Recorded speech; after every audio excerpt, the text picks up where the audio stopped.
अब बात करते हैं किसकी, ओके, भू राजस्व व्यवस्था। किसकी बात करते हैं अपन, भू राजस्व व्यवस्था। ये बहुत इंपॉर्टेंट चीज थी रे भाई साहब, भू राजस्व व्यवस्था। अरे इनकम का सबसे मेन सोर्स क्या था, लगान ही तो था। इनकम का मेन जो सोर्स था वो क्या था, लगान ही सोर्स था, ध्यान रखना।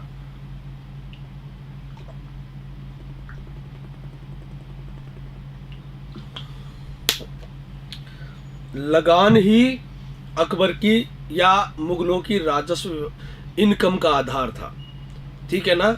अब ढंग से समझना, लगान किस पे लगेगा, कृषि भूमि पे तो लगेगा। लगान किस पे लगेगा, कृषि भूमि पर लगेगा।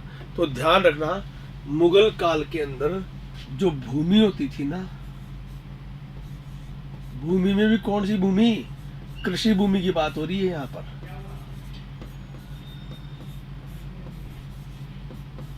उस भूमि से क्या मतलब, जिसके अंदर मकान बने हुए, जिसपे पहाड़ है, डूंगर डांगरे है, उस भूमि से क्या मतलब, जहां पर खेती होती है उस भूमि से मतलब है।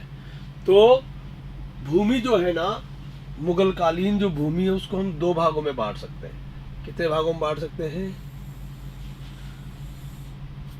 दो भागों में बांट सकते हैं। एक तो है खालसा भूमि, खालसा भूमि, और एक भूमि थी जिसे कहते हैं हम जागीरी भूमि। There are two types of land, two types of revenue lands, Khalsa and jagir. Khalsa कहते थे सरकारी भूमि को, किसको कहते थे, सरकारी भूमि। खालसा कहते थे किसको, सरकारी भूमि। और सरकारी भूमि वो होती थी, खालसा भूमि वो भूमि होती थी जिस भूमि से होने वाली जो आय है ना, वो सीधे सरकारी खजाने में जाती थी, कहीं बटती नहीं थी, सीधे सरकारी खजाने में जाती थी, डायरेक्ट सरकारी खजाने में पहुंचती थी, बटती नहीं थी कहीं पर भी, ठीक है ना। ऐसी सरकारी भूमि को खालसा कहा जाता था। खालसा शब्द का मतलब होता है शुद्ध, खालिस, यानी जहां से होने वाली आय शुद्ध आय होती थी सरकार की, यानी किसी को बटती नहीं थी वो, ठीक है ना। और जहां पर आय बट जाती थी उसे जागीर कहा जाता था, ठीक है ना। जहां पर आय सीधी सरकार में जाती थी, आय सीधी खजाने में जाती थी, उसे तो कहते थे खालसा भूमि। और जहां पर आय जो है वो आय ऐसे छन कर जाती थी, आय पहले किसी में बटती थी, बंटवारा होता था आय के अंदर, जहां पर आय में बंटवारा होता था उसे जागीर कहते थे, ठीक है ना। आय अगर किसी की आय सीधे सरकारी खजाने में चली जाए तो उसे कहते थे खालसा भूमि, और आय अगर बटकर सरकारी खजाने में जाए तो उसे कहते थे जागीरी भूमि, ठीक है ना।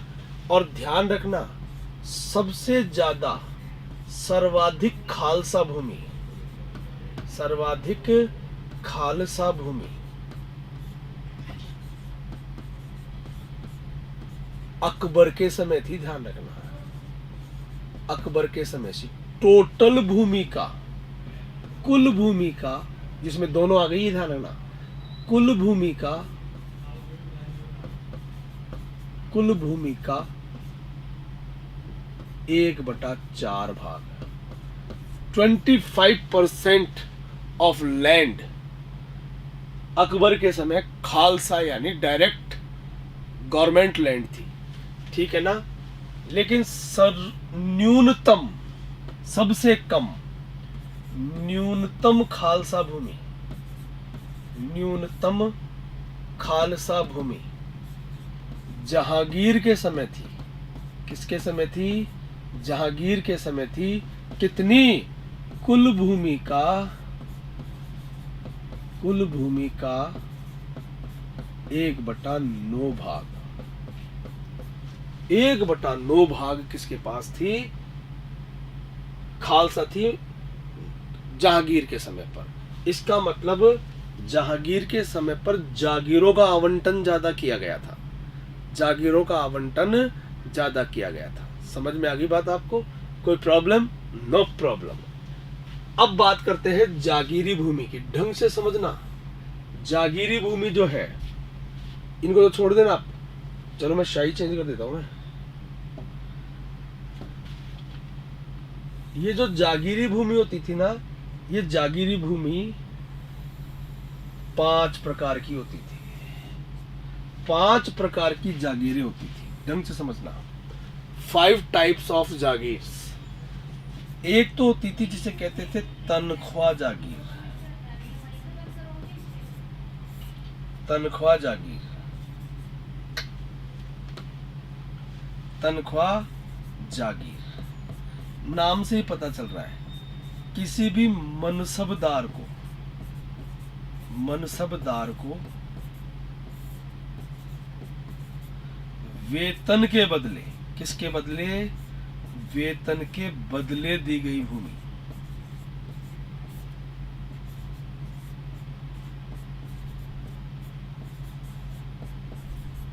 वेतन के बदले दी गई भूमि। जैसे मान लो, एक बात को ढंग से समझना, छोटे मनसबदार होते थे ना, उन छोटे मनसबदारों की तनख्वाह तो कम होती थी। छोटे मनसबदारों की तनख्वाह क्या होती थी? कम होती थी। बड़े मनसब तो उनको तो क्या है, नकद दे देते थे। पर जो बड़े मनसबदार होते थे ना, बड़े मनसबदार, लक्षा जैसे 5-5 हजार के मनसब वाले, है ना, जिनको बहुत भारी मात्रा में तनख्वाह मिलती थी, ऐसे लोगों को नकद वेतन नहीं देते थे, बल्कि जागीर दे दी जाती थी। जैसे मान लीजिए लक्षा को इसका वेतन ज्यादा है, तो वेतन ज्यादा है तो ऐसा किया मैंने कि इसको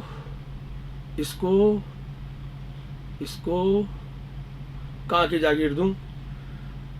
इसको मैंने गंगानगर की जागीर दे रखी है। कहाँ की जागीर दे रखी है? गंगानगर की जागीर दे रखी है। उस जागीर से होने वाली जो आय होगी ना, उस आय में से ये अपना हिस्सा काटेगी और बाकी का बचा हुआ हिस्सा सरकार के पास पहुंचा देगी। समझ में आ गई बात आपको? तो जागीर से आय वसूली कर, तनख्वाह के बदले में जो जमीन मिलती थी उसे क्या कहते थे? तनख्वाह जागीर। समझ में आ गया? एक जागीर होती थी जिसे कहते थे इनाम जागीर।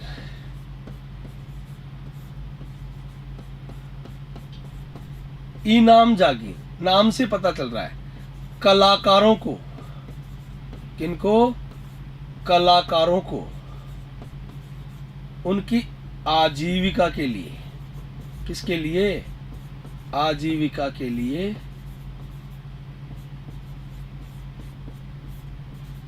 दी गई भूमि है। कोई आदमी, कोई तानसेन है मान लो, अब तानसेन ने संगीत का विकास तो तभी कर पाएगा ना जब उसके खाने पीने की व्यवस्था प्रॉपर ढंग से हो जाएगी। अगर खाने पीने की व्यवस्था नहीं होगी ना, तो तानसेन फिर पहले बच्चों का पेट तो पालेगा ना, गाना तो बाद में गाएगा, पहले बच्चों का पेट पालेगा। तो फिर ऐसी स्थिति में फिर वो ट्रेन के अंदर बैठ के चलो बुलावा आया है ऐसे गाएगा, औलाद वालों फूलो फलो, ऐसे गाएगा वो। मतलब क्या हुआ? मतलब सीधी सी बात है कि कोई कलाकार अपनी कला का विकास तभी कर पाएगा जब उसके पेट भरने की व्यवस्था कोई कर देगा। तो उनका पेट भरने के लिए जो भूमि अनुदान के रूप में दी जाती थी ना, उसी को क्या कहते थे? इनामी भूमि कहते थे, इनामी जागीर कहते थे। ठीक है ना? एक और जागीर होती थी, उस जागीर को कहते थे मदद ए माश।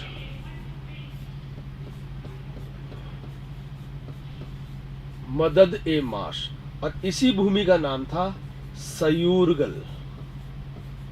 सयूरगल भी कहते थे इसको, मदद ए माश या सयूरगल। ठीक है ना? ये जो भूमि होती थी ना, ये धर्माधिकारियों को दी जाती थी। किनको दी जाती थी?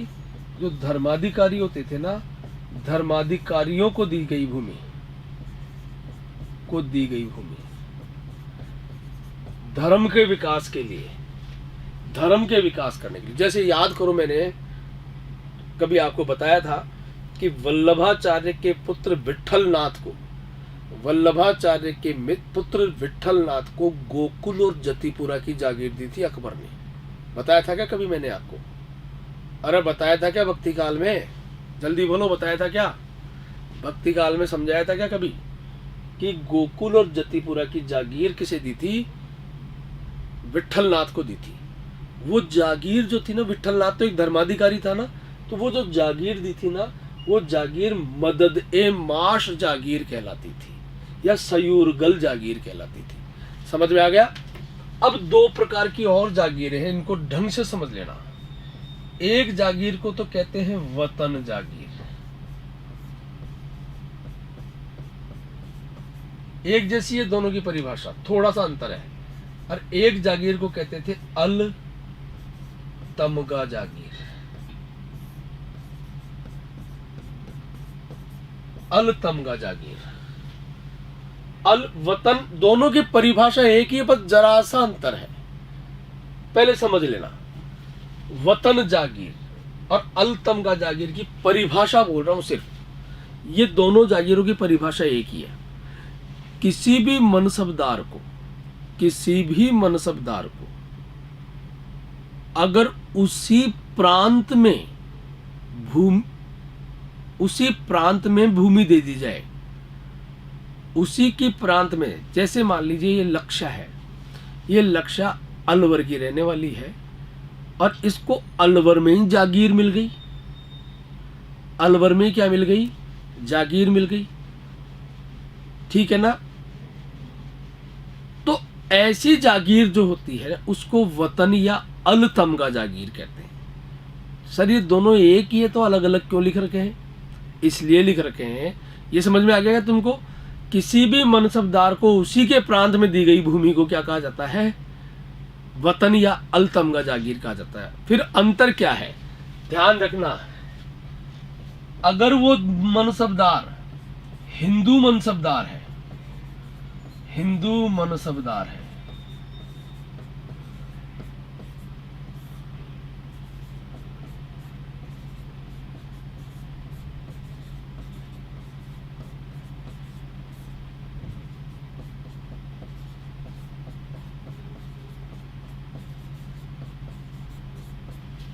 तो वो वतन जागीर कहलाएगी।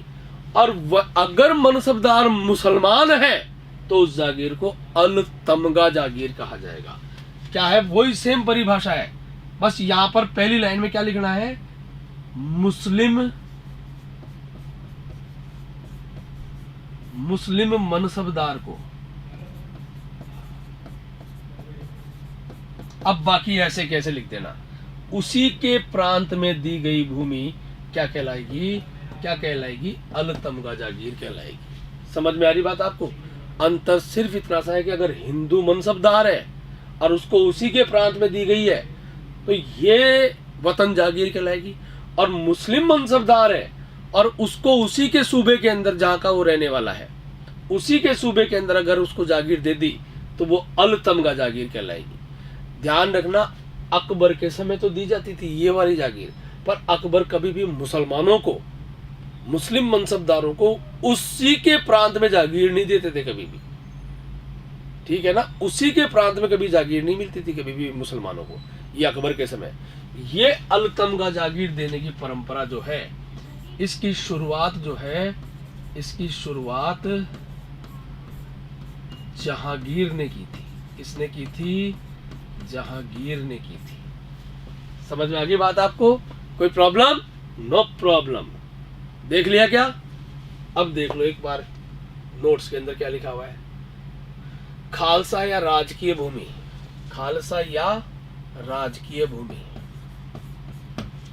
सर्वाधिक खालसा अकबर के समय पर कुल भूमि का 1/4 भाग, और न्यूनतम खालसा जहांगीर के समय पर कुल भूमि का 1/9 भाग। बात खत्म। तनख्वाह जागीर, वेतन के बदले दी गई जागीर, इनाम जागीर, कलाकारों को दी गई भूमि, मदद माश, धर्माधिकारियों को दी गई भूमि, वेतन और अलतमगा, ये मैं तुम्हें बता चुका हूं। ठीक है ना। ये वेतन नहीं है, ये वतन लिखो। इसकी परिभाषा भी दे रखी है मैंने। वतन जागीर, हिंदू मनसबदारों को उन्हीं के प्रांत में दी गई जागीर।